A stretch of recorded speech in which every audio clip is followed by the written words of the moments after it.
అస్సాంలో హిమంత బిశ్వ శర్మ క్యాబినెట్ ఒక సంచలనమైనటువంటి నిర్ణయం తీసుకుంది. 18 సంవత్సరాలు దాటినటువంటి వారికి ఆధార్ కార్డు జారీని ఆపేసింది. ఎందుకంటే ఇప్పుడు అక్కడ విపరీతంగా పెరిగిపోయారు కదా ఈ రోహింగ్యాలు. వీళ్ళని తరిమేగా ఇంకా కొంతమంది ఆధారాలు తీసుకొని అది భారతదేశమే, మేము అస్సాం వాసులం అని చెప్పుకోవడానికి ప్రయత్నాలు చేస్తున్నారు. దాన్ని అరికట్టడానికి ఇప్పుడు ఆధార్ కార్డులు ఏమొచ్చేసి జారీ ఆపేశారు.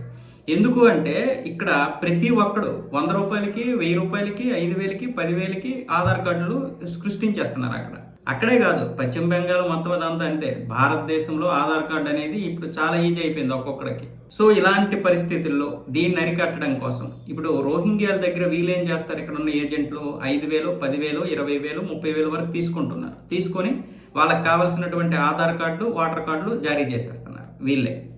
సో దాన్ని అరికట్టడానికి ఇప్పుడు ఈ ఆధార్ కార్డు నిషేధాన్ని ఇచ్చారు 18 సంవత్సరాలు దాటిన వారికి. అంతేకాదు, కొత్త ఆధార్ కార్డు ఎవరికి ఇవ్వాలన్నా సరే అది ఇవ్వడానికి లేదు. అలా కొత్త ఆధార్ కార్డు కావాలంటే అత్యవసర పరిస్థితుల్లో జిల్లా కలెక్టర్ దగ్గరికి వెళ్ళాలి.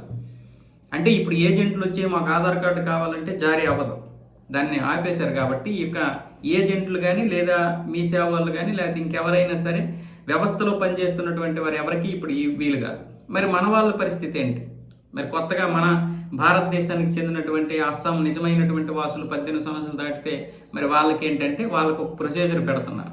అత్యవసరమైతే జిల్లా కలెక్టరు, లేదు అనుకుంటే అక్కడ స్థానికంగా ఉన్నటువంటి ఎమ్మెల్యే కింద ఒక కమిటీని ఏర్పాటు చేస్తున్నారు. ఈ కమిటీలో కేవలం ఎమ్మెల్యేకి చెందినటువంటి వాళ్ళే ఉంటారు, ప్రభుత్వ ఉద్యోగులు ఉంటారు. ఎవరికి పడితే వాడికి ఇవ్వరు. నీకు ఒక పత్రం ఇస్తారు, నువ్వన్నీ చూపిస్తే నువ్వు ఈ దేశం వాడివి అని చెప్తే నీకు వాళ్ళు ఓకే అని చెప్పి ఒకటి ఇస్తారు. అప్పుడు నీకు ఆధార్ కార్డు ఇది అవుతుంది. ఇప్పుడు నీకు ఏజెంట్ల చేతులు ఇవేముండవు. దీనికి ఇంకా ఆ ప్రాసెస్ ఏంటి అనేది, ఎలా చేయాలి, దాంట్లో ఏ విధంగా ట్రాన్స్పరెంట్ ఉండాలి అన్న విధంగా ఇప్పుడు ఆ కమిటీని ఏర్పాటు చేస్తున్నారు. ఇంకా కమిటీ అవ్వలేదు, దీన్ని కూడా మేనేజ్ చేసేటటువంటి వాళ్ళు ఉన్నారు. కాబట్టి అలా మేనేజ్ చేయకుండా ప్రభుత్వం ఇప్పుడు ఎలాగో వాళ్ళ చేతిలో ఉంది. పైగా 102కి పైగా స్థానాలు వచ్చాయి కాబట్టి వీళ్ళందరికీ ఇప్పుడు ఎమ్మెల్యే కింద ఇలాంటివి ఉంటే మళ్ళీ మ్యానిపులేట్ చేస్తారు.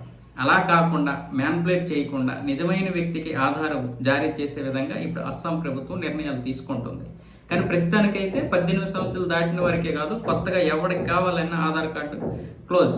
చిన్నపిల్లలు పుట్టగానే ఆధార్ కార్డు ఇస్తారు కదా, వాటన్నింటినీ కూడా మొత్తం హాస్పిటల్స్లో, ప్రైవేట్ హాస్పిటల్ అయినా ప్రభుత్వ హాస్పిటల్ అయినా మొత్తం ఎంక్వైరీ చేస్తున్నారు. ఈ ఎంక్వైరీ చేసిన తర్వాత ఆధార్ కార్డు జారీ అవుతుంది. నీకు వెంటనే ఆధార్ కార్డు జారీ అవ్వదు, జనన ధృవణ పత్రం మాత్రమే ఇస్తారు.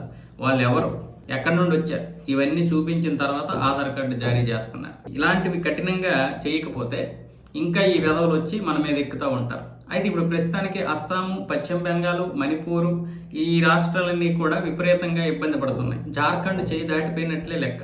సో ఇలాంటి పరిస్థితుల్లో దేశం అంతా కూడా ఈ వ్యవస్థను తీసుకురావాలి. ఇప్పుడు ఇక్కడ మాత్రమే అత్యవసరం కాబట్టి జారీ అయ్యాయి. ఇప్పుడు బీజేపీ వచ్చింది కాబట్టి, బీజేపీ లేకపోతే వాళ్ళు ఇక 10కి 5కి కూడా ఆధార్ కార్డు ఇచ్చేసేవాళ్ళు. వాళ్ళ దగ్గర మాత్రం 5,000, 10,000 తీసుకునేవాళ్ళు. ఈ మధ్య మనకు తెలిసిందిగా 7,000 రూపాయలు ఒక్కొక్కరి దగ్గర తీసుకొని ఆధార్ కార్డులు జారీ చేశారు.